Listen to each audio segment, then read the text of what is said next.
ছয় দফা দাবিতে বরিশাল নগরীর চৌমাথায় ঢাকা-বরিশাল মহাসড়ক অবরোধ করে বিক্ষোভ করেছে পলিটেকনিক কলেজের শিক্ষার্থীরা।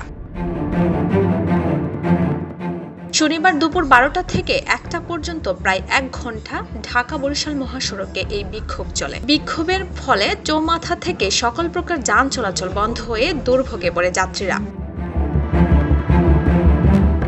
শিক্ষার্থীদের দাবিগুলোর মধ্যে উল্লেখযোগ্য হচ্ছে কারিগরি ও উচ্চশিক্ষা মন্ত্রণালয় নামে স্বতন্ত্র মন্ত্রণালয় প্রতিষ্ঠা করা, জুনিয়র ইন্সট্রাক্টর পদে ক্রাফট ইন্সট্রাক্টরদের অবৈধ পদোন্নতির হাইকোর্টের রায় বাতিল, যেকোনো বয়সে ভর্তির সুযোগ বাতিল, 4 বছর মেয়াদী কারিকুলাম এবং ইংরেজি মাধ্যম চালুসহ 6 দফা দাবি।